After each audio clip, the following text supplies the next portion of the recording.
La Bible dit, elle s'approcha par derrière et toucha le bord du vêtement de Jésus. Au même instant, la pète de sang s'arrêta. Et Jésus dit, qui m'a touché? Comme tous s'en défendaient, Pierre et ceux qui étaient avec lui dit, Maître, la foule qui t'entoure et te presse, tu dis qui m'a touché? Mais Jésus répondit, quelqu'un m'a touché, car j'ai connu une force qui est sortie de moi. La femme se voyant découverte vint toute tremblante, se jetant à ses pieds et déclara devant tout le peuple pourquoi elle avait touché et comment elle avait été guérie à l'instant. Jésus dit, ma fille, ta foi t'a sauvée, va en paix. Verset 49, c'est là que je vais commencer à prêcher. Comme il parlait encore, survint chez le chef de la synagogue quelqu'un disant, ta fille est morte, n'importune pas le maître. Ce soir, je veux partager avec vous des clés qui conduisent un homme à l'accomplissement. Si vous voulez, comment est-ce que la foi se déploie? Comment est-ce que la foi nous amène au résultat? Parce qu'une foi qui n'a pas de résultat, qui n'a pas des œuvres, est une foi morte. On dit d'un homme qu'il est un homme de foi lorsqu'il a des résultats à montrer. Et toutes les histoires dans la Bible où il a été parlé de foi, c'est des histoires qui commencent dans des problèmes, mais qui finissent dans la solution. C'est des histoires qui commencent dans le manque, mais qui finissent dans l'abondance. C'est des histoires qui commencent tristes, mais qui finissent dans la joie. Je ne sais pas si ton histoire est triste, mais je déclare qu'elle finira dans la joie. Je ne sais pas si ton histoire est une histoire de manque, mais je déclare qu'elle finira dans l'abondance. Au nom de Jésus-Christ de Nazareth. La première clé que je partage avec vous, c'est de regarder à Christ. Regardez à Christ. La foi est la foi en Dieu. Jean chapitre 14, le verset 1. Jean chapitre 14, verset 1. Que votre cœur ne se trouble point. Jésus leur a dit, croyez en Dieu et croyez en moi. Écoutez-moi, levez la tête, suivez-moi. La foi, c'est la confiance qu'on place en quelqu'un ou en quelque chose. C'est ça la foi. Mais la foi biblique et la foi divine, c'est la confiance qu'on place en Dieu. Il y a des gens qui ont foi en l'homme, mais qui n'ont pas foi en Dieu. La foi que je vous enseigne, c'est la foi en Dieu. C'est pourquoi je vous dis que la première clé pour qu'un homme déploie la foi de Dieu, c'est de regarder à Dieu. C'est de faire quoi? Regarder à Dieu. En Jérémie, le chapitre 17, le verset 5, je veux que cela passe à l'écran pour qu'on puisse lire. La Bible dit, malheur, malheur à celui qui fait quoi? Malheur à celui qui place sa confiance en l'homme. Malheur à celui qui place. C'est un peu comme s'il y a une malédiction pour les gens qui croient dans les hommes. Alléluia. Il y a une malédiction pour les hommes qui prennent d'autres hommes pour être leur appui. Il y a une malédiction pour les gens qui détournent leur cœur de Dieu. La foi biblique et la foi divine commence lorsque le cœur d'un homme est tourné vers l'Éternel, est tourné vers Dieu. Ne me dis pas que tu as la foi lorsque ton réflexe est d'appeler un homme lorsqu'il y a une situation difficile. Ne me dis pas que tu as la foi lorsque ton réflexe c'est de crier maman, papa lorsque tu es dans une situation difficile. Livingstone, écoutez-moi bien, les situations difficiles viennent quelquefois pour relever, pour soulever, pour exposer le type de foi que vous avez. Yes. Jairus est parti vers Jésus et non vers un guérisseur. Jairus est parti vers Dieu et non vers le pasteur. Où est-ce que tu vas? Vers qui est-ce que tu vas? C'est ce qui montre que tu as la foi ou pas. J'ai lu ces versets de 2 Chroniques chapitre 26 pour vous dire que c'est l'Éternel qui nous fait prospérer, que c'est l'aide de Dieu qui nous fait donner, qui nous donne la victoire. C'est le soutien merveilleux de Dieu qui nous fait remporter des succès. En d'autres termes, si on veut avoir le succès, on veut avoir l'accomplissement des choses que nous voulons, nous devons nous tourner impérativement vers le Seigneur. Holy Spirit, help me to pray this morning. Help me to preach this morning. Yes.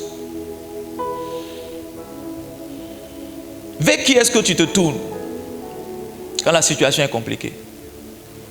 Où est-ce que tu vas? Auprès de qui est-ce que tu vas chercher le secours? Quel est le numéro que tu appelles? Quelle est l'attitude que tu as? Yes.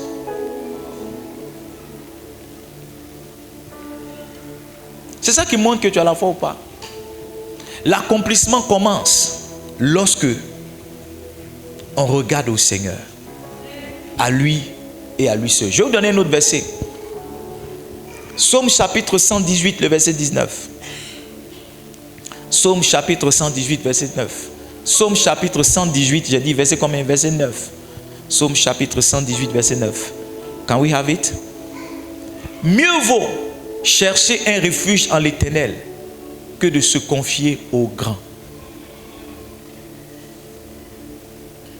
Nous tous, nous cherchons des personnalités qui vont devenir nos parrains. Nous cherchons des personnalités qui vont devenir nos vieux pères et nos vieilles mères, qui vont faire que dans cette nation, on sera intouchable. La Bible dit, la chose qu'il est mieux de faire, ce n'est pas de se confier aux grands, mais de se confier, de chercher un refuge en l'Éternel. La foi divine amène un homme à chercher un refuge en Dieu, à se cacher en Dieu. La foi biblique et la foi divine amène un homme à aller vers Dieu pour dire, Seigneur, je suis venu auprès de toi pour me cacher. Je suis venu auprès de toi pour trouver la solution. Si vous n'avez pas démarré votre foi comme ça, la foi que vous avez n'est pas la foi de Dieu. La foi que vous avez n'est pas la foi divine. La foi que vous avez, c'est une foi humaine. Vous faites confiance simplement à un homme. Amen. L'évêque Oyedepo dit, un jour pendant qu'il priait, Dieu lui a dit, fils, peux-tu regarder en haut et regarder en bas en même temps? Et quand Dieu lui a posé la question, il a essayé de prendre un œil pour regarder en haut, un autre œil pour regarder en bas. Essaie de faire. Essaie de faire. Tu vois? Et il a vu que c'est impossible. Et Dieu lui a dit, chaque fois que tu regardes un homme, ne prétends pas lever les yeux vers moi. Quelquefois, pendant qu'on prie, notre cœur a déjà identifié la personne qu'on va appeler après la prière. Quelquefois, pendant qu'on cherche Dieu, notre cœur a déjà identifié la tante, le tonton, le vieux père qu'on va appeler juste après la prière. Yes. Nous prétendons avoir la foi, alors qu'en réalité, nous n'avons pas. Que ce soit Jairus qui a été sauvé, qui a sauvé sa fille de la mort parce qu'il a cru. Que ce soit cette femme qui perdait le sang, qui a été guérie parce qu'elle a cru. Les deux ont eu le même réflexe, aller vers Jésus. Où est-ce que tu vas? C'est ce qui montre la foi. Ta foi est toujours dirigée, ou bien ta foi, la qualité de ta foi est définie par l'endroit où tu vas chercher le repos, par l'endroit où tu vas chercher le secours. Quand tu vas chercher le secours auprès des hommes, la foi que tu as est une foi humaine.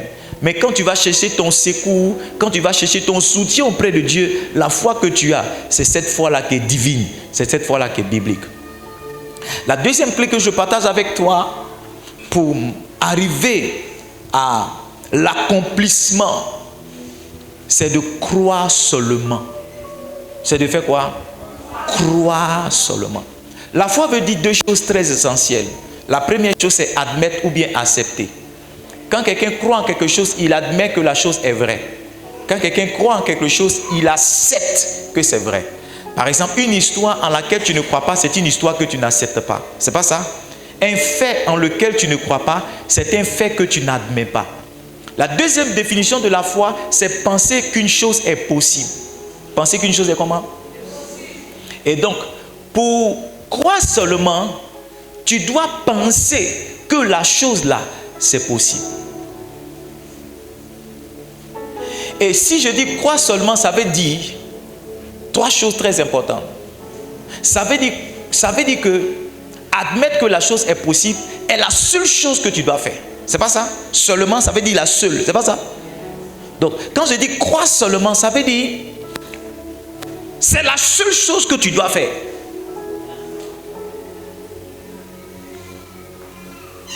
Tu dois penser que ça, c'est possible. Et c'est la seule chose que tu dois faire. Croire seulement, ça veut dire, en dépit de tout, tu dois choisir de croire. En dépit de tout. Écoutez-moi bien. Chaque fois que votre foi va se manifester, vous aurez toujours le choix. Soit de douter ou de croire. Et quand il dit croire seulement, ça veut dire que bien qu'il se présente à toi l'opportunité de douter, ne doute pas. En dépit de la gravité de la situation, continue de croire. Quand il dit croire seulement, ça veut dire une troisième chose. Ça veut dire que le temps va passer. Parce que Papa Charles nous a bien enseigné. Ça veut dire que le temps va agir. Le temps va passer.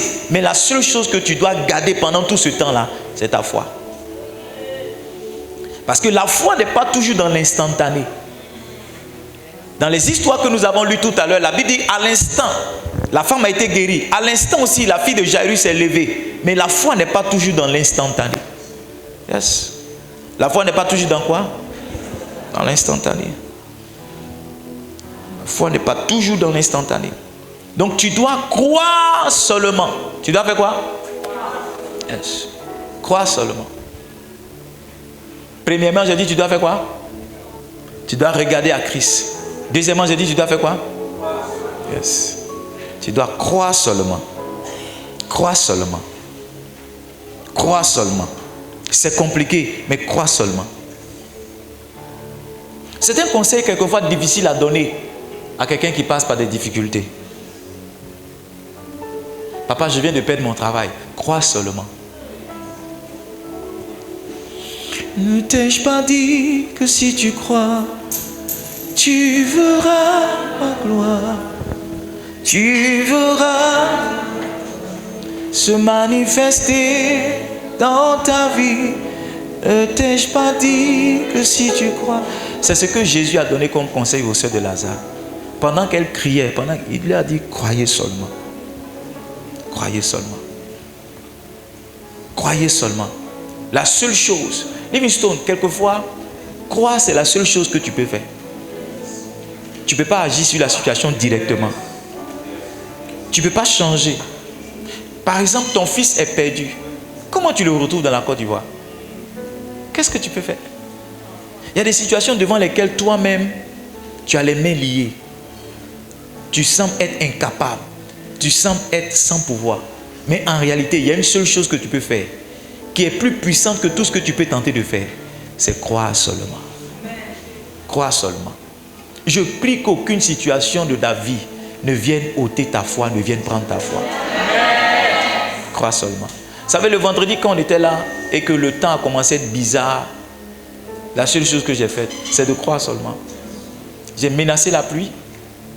Qu'est-ce que je pouvais faire d'autre? C'est de croire seulement. C'est de croire que la pluie allait passer et que la conférence allait être une belle conférence. Et pour ajouter l'acte à ce que je pensais, je suis allé me préparer. Je suis allé prendre ma douche, porter mon vêtement. J'ai porté mon vêtement de la foi pendant qu'il pleuvait. Parce que c'était la seule chose que je pouvais faire. Je ne pouvais rien faire d'autre. Donc, si tu veux voir les accomplissements, tu dois croire seulement. C'est la seule chose que tu peux faire. En dépit de tout ce qui est possible de faire, c'est la seule que tu dois choisir. Crois seulement pour te dire qu'il ne faut pas laisser le temps agir sur ta foi. Parce qu'il y a des gens qui ont une foi périmée, ou bien une foi qui a une date de péremption. C'est-à-dire, après décembre, sa foi n'existe plus. Après juin, sa foi n'existe plus. Après juillet, sa foi n'existe plus. Sa foi meurt avec le temps. Le pasteur Charles nous a enseigné, la fidélité, c'est un autre nom de la foi. En réalité, en anglais, la foi se dit faith. Et la fidélité se dit faithfulness. Donc, dans faithfulness, il y a faith. Donc, dans la fidélité, il y a la foi. Or, la fidélité, c'est la capacité qu'un homme a de rester longtemps dans quelque chose ou avec quelqu'un. Donc, la dimension de la foi qui te fait passer le temps, c'est la dimension de la fidélité. Quelquefois, c'est la seule chose que tu peux faire. Maman, qu'est-ce que tu peux faire quand tu as conseillé à ton enfant de ne pas faire ceci, de ne pas faire cela, qu'il continue de faire? Qu'est-ce que tu peux faire? Qu'est-ce que tu peux faire? Tu l'as puni, tu l'as chicoté, tu as tout fait et il n'a pas changé. Qu'est-ce que tu peux faire? La seule chose, c'est de croire seulement. Croire que c'est encore possible. Croire qu'il peut encore changer. Croire qu'il peut encore s'améliorer. Croire qu'il peut encore changer. Croire qu'il peut encore réussir. Tu seras surpris parce que la foi amène toujours le résultat. Est-ce que tu peux prier? Dis Seigneur, garde mon cœur dans le tourment et dans la tempête. Que je continue de croire seulement. Que je continue de croire seulement. Que je continue de croire. Que je continue, papa, d'envisager la possibilité de la chose. Que je continue d'envisager la possibilité de la chose. Que je continue d'envisager la possibilité de la chose. Ça sera possible et ça se réalisera. Au nom puissant de Jésus. Assieds-toi une minute. La troisième clé que je partage avec toi, c'est la clé de l'entourage. Avoir le bon entourage. La foi est commutative, comme la peur est commutative. Est-ce que tu sais que naturellement, si quelqu'un rentre ici en courant, tu vas te mettre à courir? Si quelqu'un rentre, il dit, ton réflexe, ça sera de te lever. Sans savoir ce qui se passe, ça sera de te lever, chercher toi aussi à courir. Pourquoi tu vas le faire? Parce que la peur se communique. La peur se communique. Quand quelqu'un a peur, il peut te faire peur lui-même.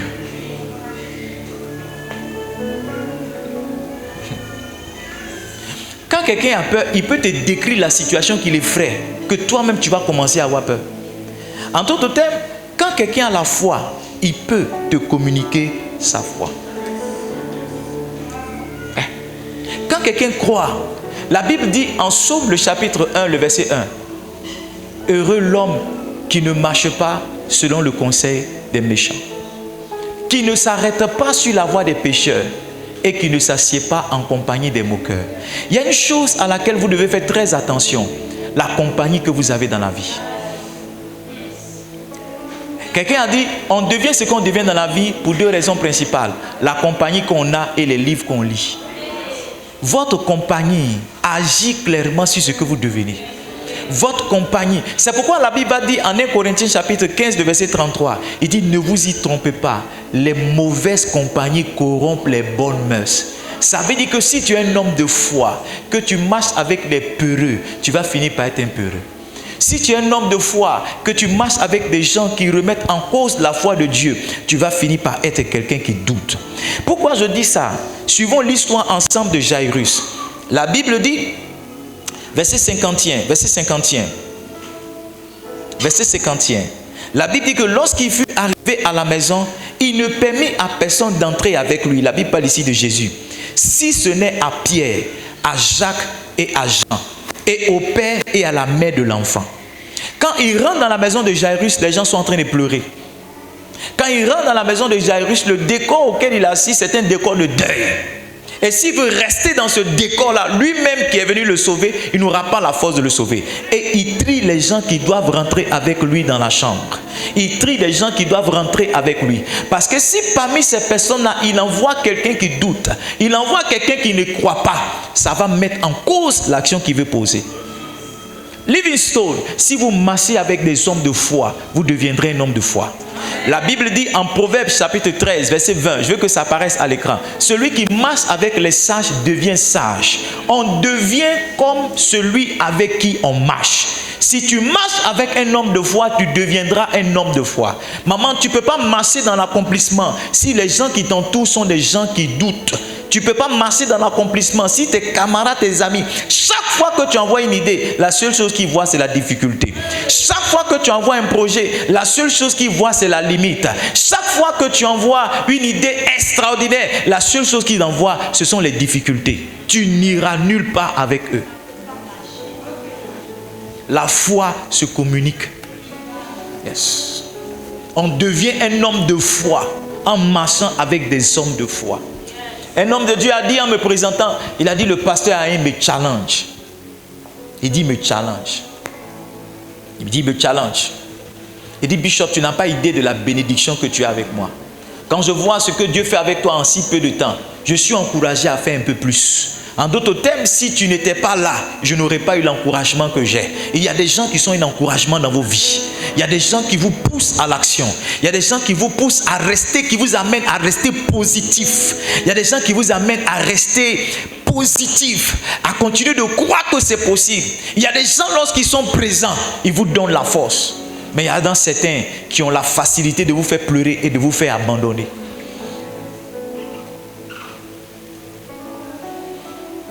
Avec qui marchez-vous? Avec qui marchez-vous? Avec des gens qui vous disent que c'est impossible de faire le ministère d'Adabou et prospérer? Avec qui marchez-vous? Quelqu'un m'a dit, pasteur, on ne peut pas faire une église à Adabou avec plus de 50 personnes. Ça a été la fin de notre relation. Pas qu'on ne se parle plus, mais on n'est plus intime. Parce que si je continue de marcher avec toi, tu vas me faire accepter cette idée. Et ça sera une limite dans mon esprit. Yes. Il y a des gens qui vous amènent à vous dépasser. Lorsque vous les entendez parler de vous quelquefois, vous n'imaginez même pas que c'est de vous-même qu'il est question. Parce qu'ils voient en vous ce que vous-même vous ne voyez pas. Ils disent, oh, tu peux réussir, tu peux faire ceci, tu peux aller plus loin. Une fois, j'ai regardé une vidéo de Sinach. Et pendant que son père spirituel, elle recevait un prix, je crois, de son père spirituel, elle a dit merci à son père spirituel. Vous savez ce qu'elle a dit à son père spirituel? Elle a dit merci d'avoir vu cette chante internationale en laquelle moi-même je ne croyais pas. Avant qu'elle ne devienne cette chante internationale qu'on connaît, son père spirituel avait déjà vu ça. Et il avait commencé à l'encourager, elle-même à voir, à accepter et à marcher dans cette réalité. Il y a des gens qui vous emmènent à voir ce que vous n'êtes pas, ce que vous ne pouvez pas penser que vous êtes. Quand ils sont avec vous, ils vous communiquent, ils vous boostent. Ce sont des boosters. Ce sont des élévateurs. Ce sont des inspirateurs. Si tu as ce genre de personne, tu ne vas jamais échouer. Tu ne vas jamais échouer. Tu ne vas jamais échouer. Je bénis Dieu pour la vie de mon père, le prophète Adamatio. Je bénis Dieu pour la vie de mon père, le pasteur Charles. Ce sont des boosters. Ce sont des boosters. Chaque fois que je les écoute parler de moi, j'ai envie de regarder derrière. J'ai l'impression qu'ils parlent de quelqu'un d'autre. Mais quand je les entends parler de moi, je comprends qu'il y a quelque chose que Dieu a déposé en moi, que je dois découvrir, avec lequel je dois courir. Voici des gens qui me communiquent leur foi pour que je parte moi aussi à l'accomplissement des projets de Dieu pour moi. Vous devez faire très attention à votre compagnie si vous voulez rester un homme, une femme de foi. Il y a des gens qui ont une tendance naturelle à vous ramener derrière. Quelquefois à vous ramener à leur niveau. Qu'est-ce que tu veux essayer de faire? Te marier? Nous tous on est célibataires ici. Qu'est-ce que tu veux essayer de faire? Devenir millionnaire? Mais nous tous on est pauvres. Il te rappelle toujours la limite que tu ne dois pas franchir. Et il place quelquefois des limites dans ta tête et dans ton esprit. Et tu as tendance toi-même à accepter ces limites-là, marcher dans leur réalité. Je veux prier pour toi. Que Dieu te sépare de toute personne qui t'amène dans l'incrédulité. Que Dieu te sépare. La séparation est une bénédiction quelquefois. Que Dieu te sépare de toute personne qui te maintient dans l'incrédulité. Toute personne qui t'empêche de croire en toi et de te lever. Que Dieu te sépare de cette personne au nom de Jésus. Assieds-toi une minute. Assieds-toi une minute.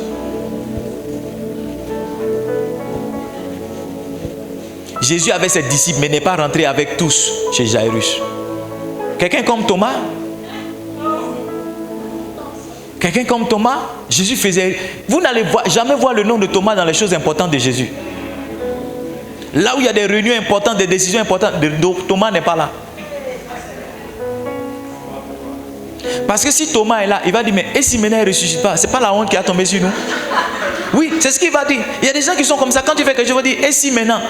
Et si maintenant? Et si maintenant? Et si maintenant ça met la peur dans ton cœur? Et puis tu dis, bon, autant ne pas essayer. Je vous fais une confidence. Aujourd'hui, quand je regarde en arrière, je me dis, mais qu'est-ce qui m'a pris? Et puis je commençais ce ministère. Parce qu'en réalité, quand vous avez vraiment la foi, vous n'entrevoyez jamais l'échec. L'échec ne fait pas partie de vos plans. Il n'y a pas, et si maintenant ça réussit? Il n'y a pas ça. Quand tu as la foi, il n'y a pas ce plan là-dedans. Quand tu as la foi, le seul plan, ça va réussir. C'est les Thomas qui viennent te dire, et si maintenant? Donc quand toi tu as commencé à faire, tu n'as pas vu, et si maintenant? Donc quand homme et doute, comme eux ne croient pas, ils viennent maintenant et disent, et si maintenant? Quand ils disent, et si maintenant? Tu te retournes et puis tu dis, ah c'est vrai. Et puis tu arrêtes. Il a pris Pierre, Jacques et Jean. Il les a sélectionnés parce qu'avec le temps, il a découvert que ceux-là, il y a des choses qu'ils pouvaient voir et croire. Pierre, Jacques et Jean, c'est eux-là qui étaient avec lui à la transfiguration. Pierre, Jacques et Jean, c'est eux qui étaient avec lui aussi chez Jairus. Il y a un type de personne que tu dois sélectionner si tu veux avoir un certain résultat. Parce qu'il y a des Thomas qui vont toujours te faire croire qu'il y a une face B. Et la face B peut être négative pour toi.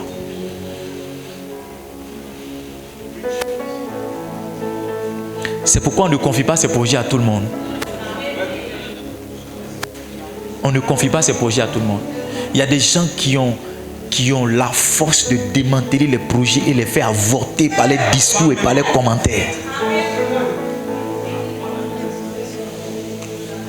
Qu'est-ce que tu veux faire? Mais nous, on a fait ça, ça n'a pas réussi. Qu'est-ce que tu veux faire?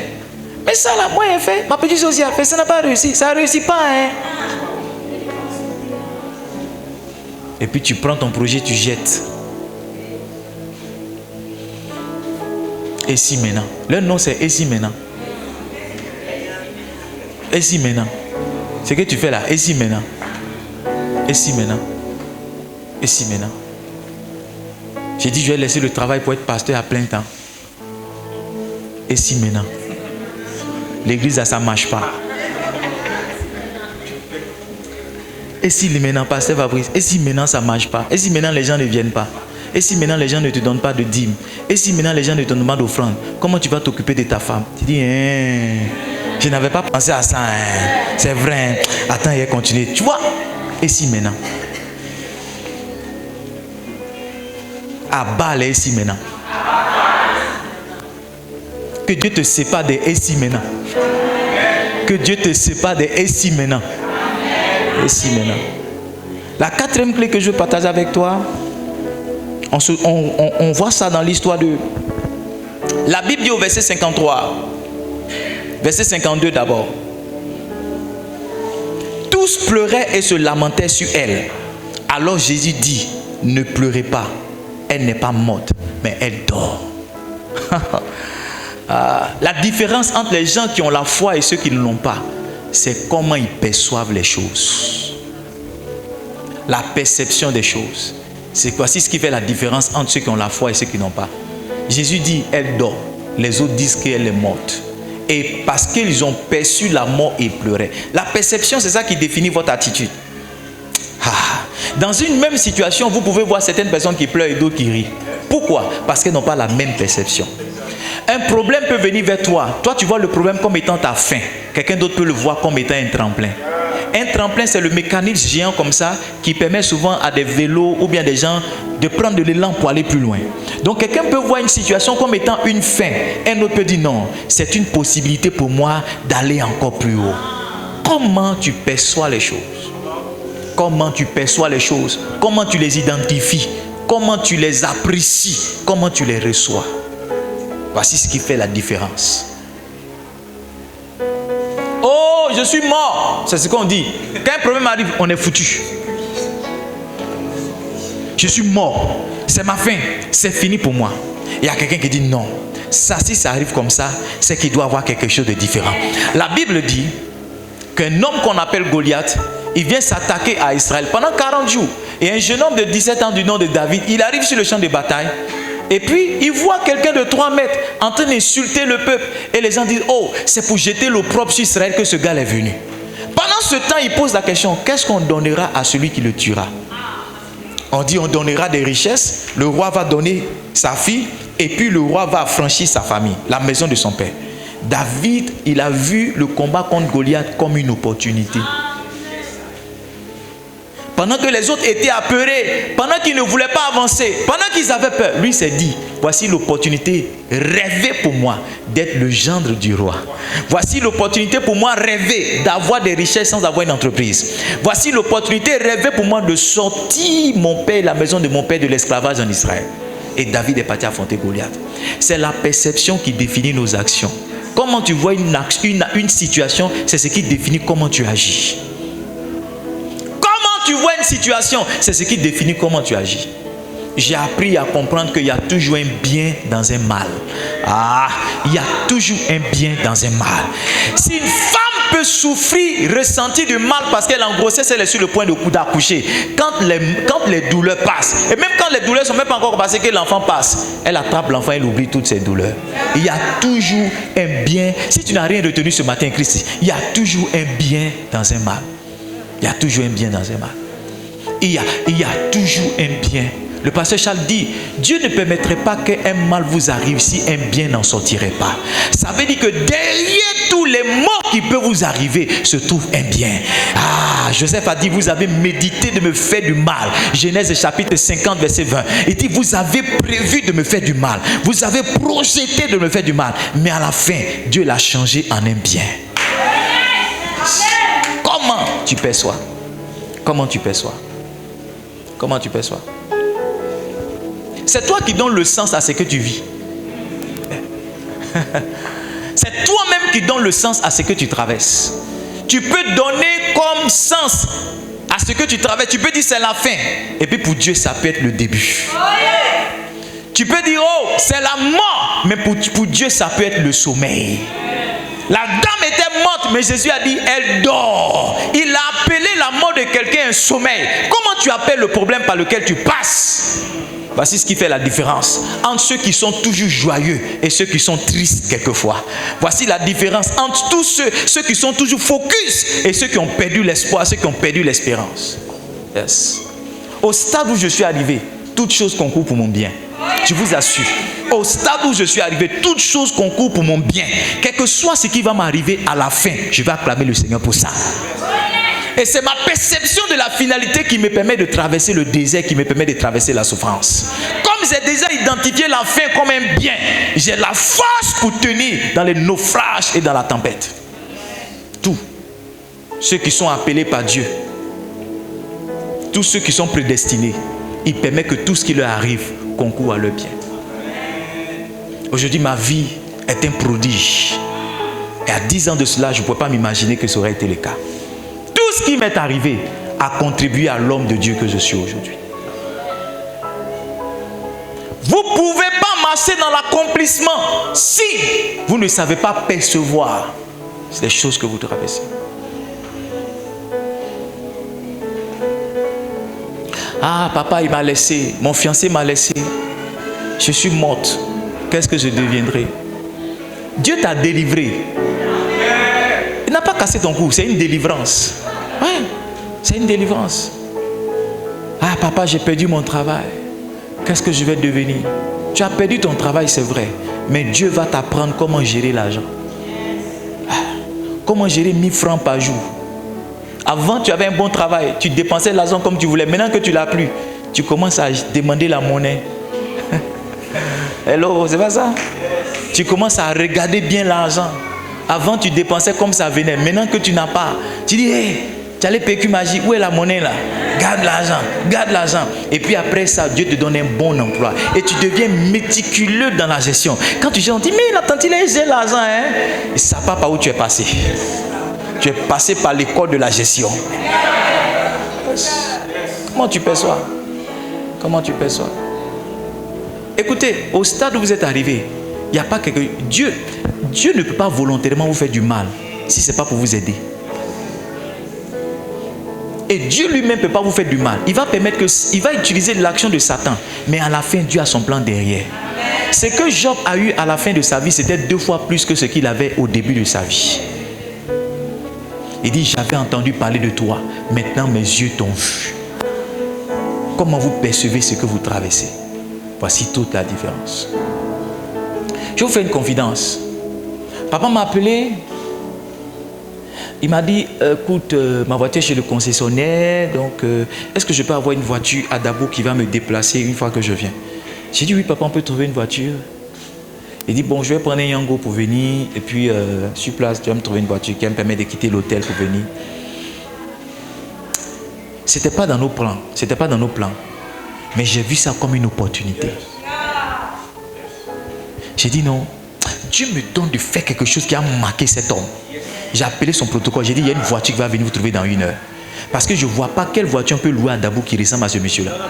J'ai dit, je ne vois pas. Je ne vois pas quelle... Nous, on peut lui donner... Mais il va monter dans ma 200. Non, ça ne lui ressemble pas. Non, j'ai dit, ça ne lui ressemble pas. J'ai dit à son protocole, attends, on va trouver une 4x4. On a appelé quelqu'un, il dit, 4x4, c'est combien? J'ai dit, peu importe le prix, envoie la voiture, voici où ils sont. Et la voiture a atterri. La voiture a débarqué. Tu vois, je n'ai pas vu ça comme un problème qui va venir nous challenger encore financièrement. J'ai vu cela comme une opportunité. Le passé, Charles est venu ici, il n'a jamais levé offrande. 5 ans qu'il vient ici, il n'a jamais donné enveloppe à quelqu'un. Il n'a jamais fait ça. Il n'a jamais. Moi, j'ai vu ça. Dépenser 100 000 ou 150 000 francs en plus sur notre budget. J'ai vu cela comme une opportunité. J'ai vu cela comme une opportunité. Quelqu'un m'a dit, ah, mais les hommes de Dieu sont trop compliqués. Regarde, petite église, tu vas nous mettre ça. Non! J'ai vu ça comme une opportunité. J'ai dit à Delphine, c'est quelque chose sur lequel on doit sauter.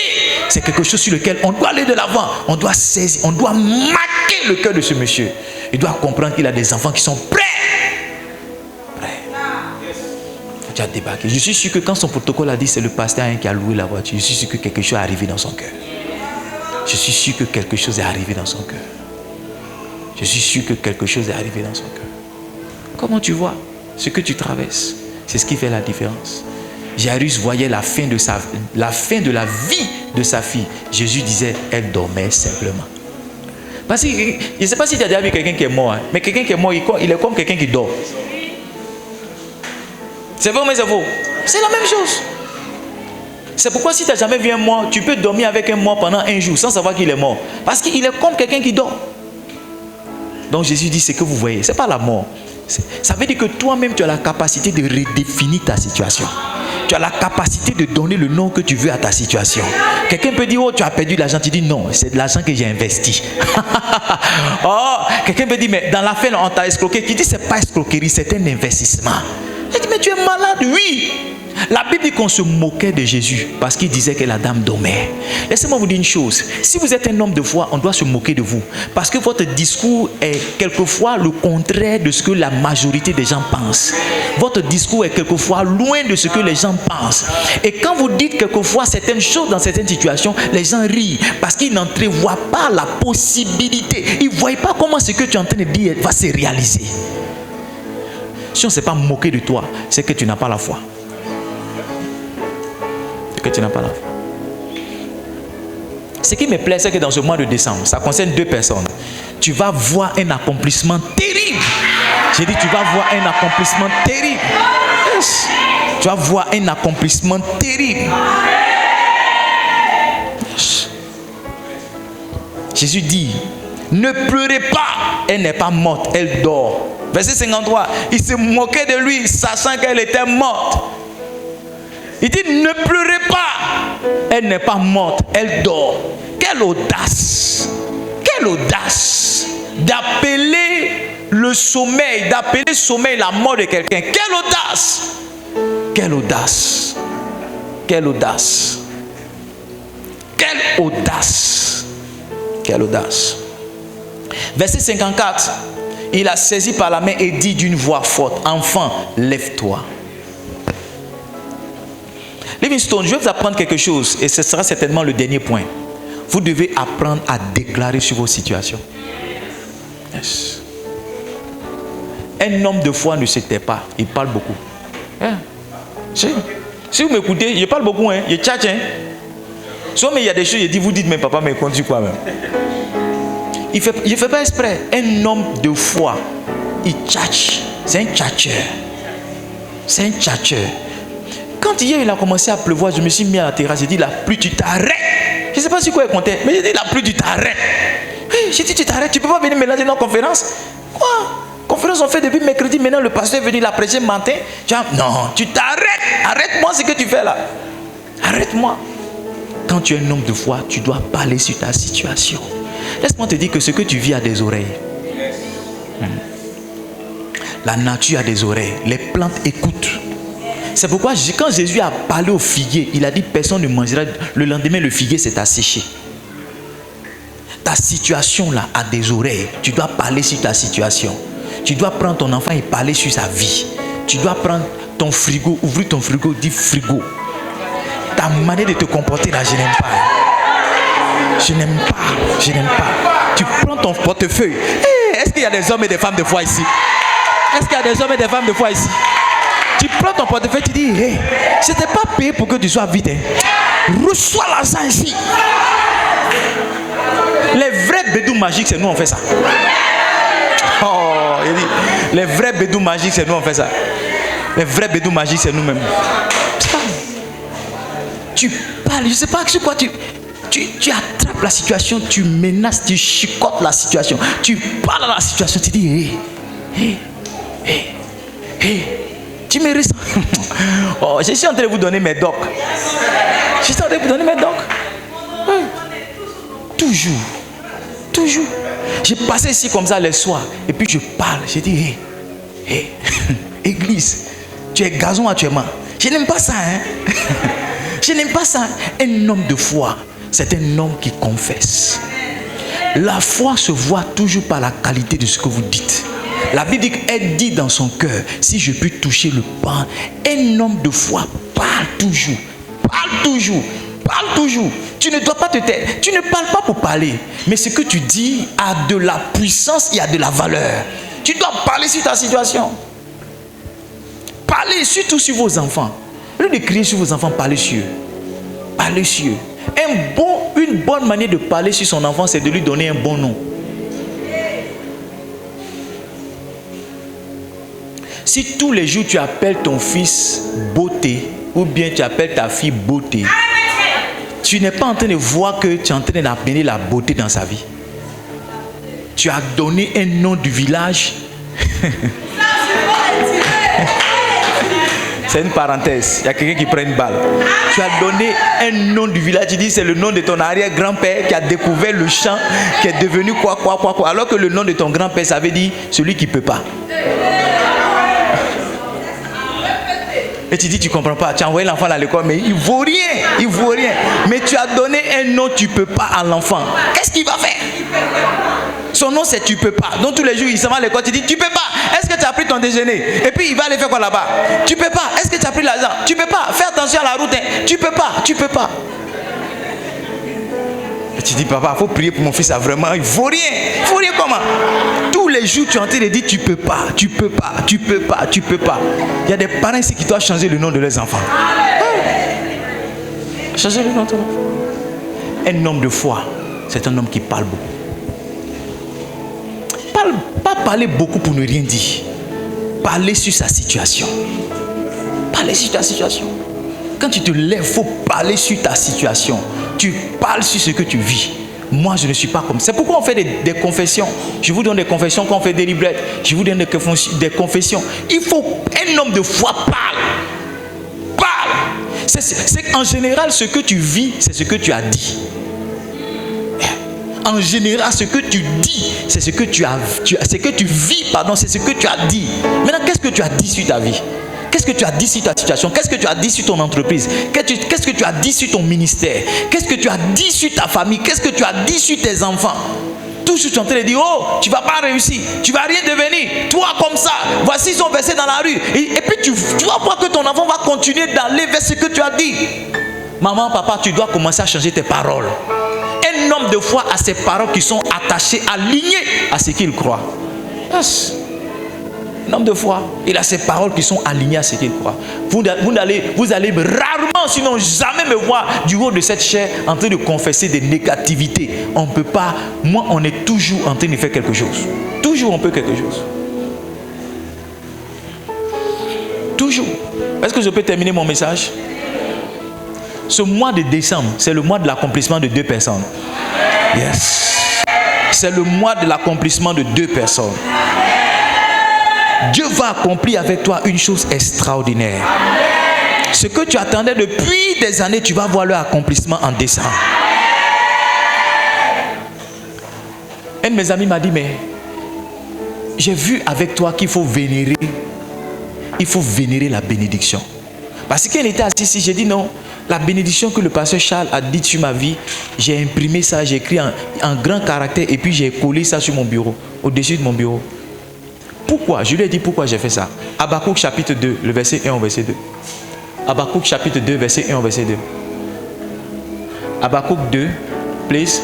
J'étais à mon poste et je me tenais sur la tour. Je veillais pour voir ce que l'Éternel me dirait et ce que je répliquerais à ma prière.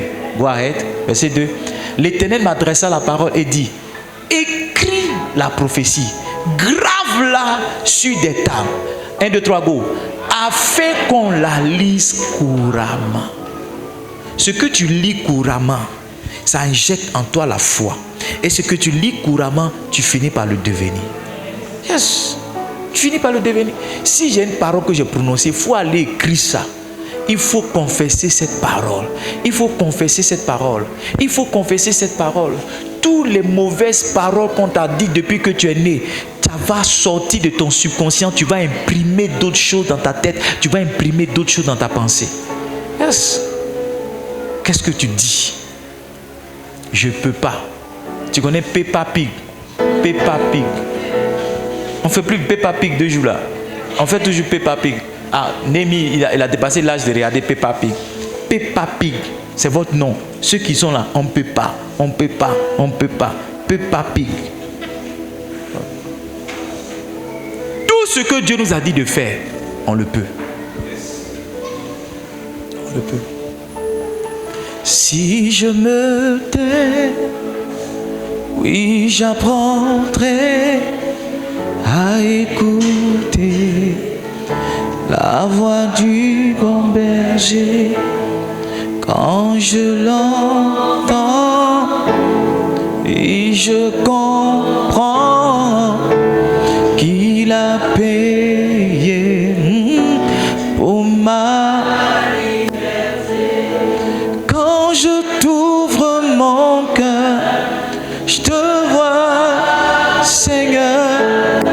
Quand je t'ouvre mon cœur, je t'entends et ta loi dans mon cœur, toujours tes mains et ta vie à chaque coule. Ce mois de décembre, c'est le mois de l'accomplissement de 2 personnes. 2 personnes. 2 personnes. Dieu va accomplir dans ce mois les projets qu'il a toujours mis dans ton cœur. Dieu va amener à réalisation ce qui était logé à l'intérieur de toi. Il y a quelqu'un ici, tu as toujours eu honte, ou toujours eu peur souvent de parler de certaines choses qui étaient dans ton cœur. Mais regarde, ce mois-ci, Dieu va les réaliser. Dieu va les réaliser. Dieu va les réaliser.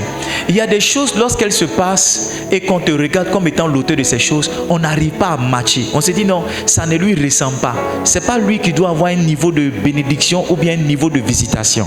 Je déclare sur la vie de 2 personnes, ce mois de décembre, ça sera votre mois d'accomplissement. Je dis ce mois de décembre, ça sera votre mois d'accomplissement. Dieu va accomplir tous les projets qu'il a. Donne-moi Ésaïe chapitre 46, verset 10. Ésaïe chapitre 46, verset 10. Ésaïe 46, verset 10. Voici ta parole. Ésaïe 46, verset 10. Go ahead. J'annonce dès le commencement ce qui doit arriver. Et longtemps d'avance ce qui n'est pas encore accompli. Je dis mes arrêts subsisteront et j'exécuterai toute ma volonté. Donne-moi le verset 11. J'exécuterai toute ma volonté. C'est moi qui appelle de l'Orient un oiseau de proie, d'une terre lointaine, pour accomplir mes desseins. Dieu va accomplir pour toi ses desseins dans ce 12e mois. Tu ne vas pas rentrer en 2024 en pleurs. Tu ne vas pas rentrer en 2024 avec des projets de 2023 qui n'ont pas été réalisés. Dieu va réaliser tous les projets qu'il t'a donnés. J'ai dit, Dieu va exécuter tous les projets qu'il a conçus. Je déclare sur la vie de 2 personnes. Je sens profondément dans mon cœur que ce mois de décembre est le mois où tu seras étonné. J'ai dit, c'est le mois où tu seras étonné. C'est le mois où tu seras étonné. Je parle comme un prophète ce matin et je le déclare sur ta vie. Pendant que tu crois en cela, Dieu va te surprendre. Dieu va te surprendre. Papa, maman, pendant que ta foi est en train d'être activée, Dieu est en train de positionner les choses. Il est en train d'aligner les choses. Il est en train de positionner les choses. Il est en train d'aligner les choses. Chaque jour de ce mois de décembre, ça sera un miracle pour toi. Chaque jour de ce mois de décembre, ça sera un miracle pour toi. L'année où tu as le mieux célébré ce mois, c'est cette année 2023. L'année où tu as le plus célébré ce mois, ça sera cette année 2023. Maman, Dieu va essuyer tes larmes. Dieu va essuyer tes larmes. Dieu va essuyer tes larmes. J'ai dit, Dieu va essuyer tes larmes. Mon frère, Dieu va te surprendre. J'ai dit, il va te surprendre. Avant janvier, il va te repositionner à un autre poste. Je dis, avant janvier, il va te repositionner à un autre poste. Avant janvier, il va te repositionner à un autre poste. Je suis en train de voir quelqu'un qui reçoit un rappel. Quelque chose qu'on aurait dû te donner depuis janvier. Quelque chose qu'on aurait te donné depuis janvier. On va le mettre ensemble pour te donner en décembre. Je dis, on va le mettre ensemble pour te donner en décembre. On va le mettre ensemble pour te donner en décembre. On va le mettre ensemble pour te donner en décembre. Machandala baru sugabala. Masindadadado sugabrandalama. Le Saint-Esprit est juste en train de bouger. Le Saint-Esprit est juste en train de bouger. Le Saint-Esprit est juste en train de bouger. Le Saint-Esprit est juste en train de bouger. Ah, J'entends dans mon esprit pour deux personnes, une femme et un homme. Le Saint-Esprit me dit, il a vu ton service. Et ce mois de décembre, il a décidé de te récompenser. Il a vu ton service. Et ce mois de décembre, il a décidé de te récompenser. Il a décidé de te récompenser. Tu seras surpris de la qualité des choses que tu vas avoir. Tu seras surpris de la qualité des choses que tu vas avoir. Tu t'es sacrifié en janvier, en février. Tu as travaillé dans le secret pour Dieu. Quelquefois, tu t'es privé de certaines choses pour honorer des offrandes, pour honorer des engagements. Dans le secret, quelquefois, tu as fait des offrandes à la limite en pleurant. Mais l'Esprit de Dieu me charge de te dire, ce mois de décembre, il va te récompenser. Ce mois de décembre, il va te récompenser. Ce mois de décembre, il va te récompenser. Ce mois de décembre, il va te récompenser. Je l'entends clairement dans mon esprit. Ce mois de décembre, ma fille, ce mois de décembre, mon fils, tu seras récompensé. Je dis, tu seras récompensé. Ah, Shalabarou Sugamala. Mandedede, lève simplement les mains, lève simplement les mains. Mosolo gokoro sugabara, branda dadado, zolo pro sigabala, shanda dadado, zogo branda lama, zanda dadado, zogo branda dadado, simama mama, yandala ka branda dadado, sugama mama, yandala ka branda dadado, sugabala. Je suis en train de voir une image. C'est un tableau que je vois dans mon esprit. Et pendant que je voyais ce tableau, le Saint-Esprit m'a aidé à comprendre ce tableau par une citation du pasteur Charles. Il a dit, on ne juge pas une œuvre d'art avant sa fin. Quand un peintre est en train de peindre un tableau qui n'a pas fini, tu peux dire que c'est vilain ce qu'il fait. Quelquefois, tu ne vois même pas ce qu'il fait. Un jour, j'ai vu un monsieur qui peignait un tableau et pendant qu'on voyait quelque chose d'autre, quand il a renversé le tableau, on a vu que c'était l'image de quelqu'un. Donc quand Dieu est en train d'agir quelquefois dans ta vie, tu ne vois pas à quoi ça ressemble et tu as l'impression que ce que Dieu fait est vilain. Sauf que une œuvre d'art, c'est à sa fin qu'on la juge. Et Dieu me dit de te dire, qu'en ce mois de décembre, cette fin d'année, il va te donner le tableau. Il va finir le tableau qu'il a commencé à peine. Il va finir le tableau qu'il a commencé à peine. Dieu va ajouter la beauté à ta vie. Il va ajouter l'éclat à ta vie. Dieu va ajouter de la valeur à ta vie. Dieu va ajouter de la valeur à ta vie. Dieu va ajouter la valeur à ta vie. Il y a quelqu'un ici, tu auras une augmentation de salaire. On va dire non, on ne te payait pas bien. Maintenant, on va commencer à te payer à ta vraie valeur. On va commencer à te payer à ta vraie valeur. Je ne sais pas à qui je suis en train de parler, mais on va te payer à ta vraie valeur. On va te payer à ta vraie valeur. On va te payer à ta vraie valeur. Il y a un ange de Dieu qui travaille avec moi ici.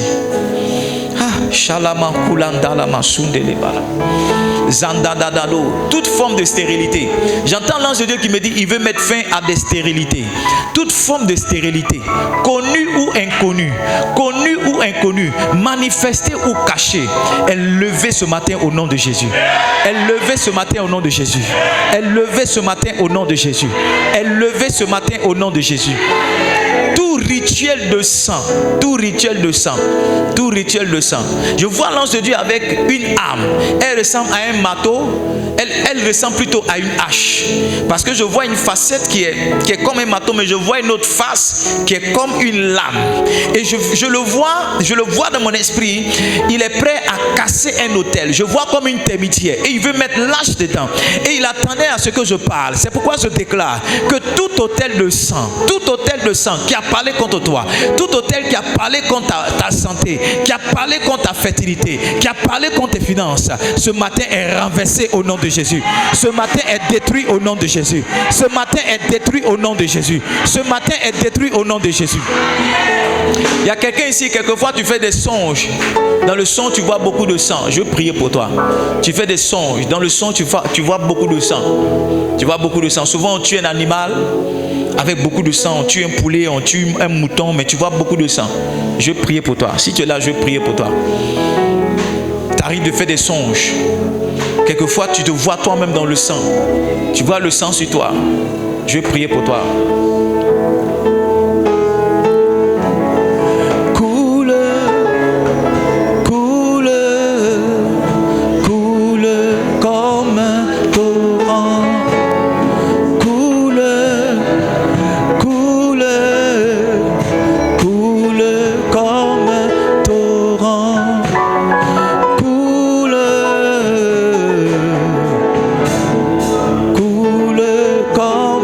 torrent.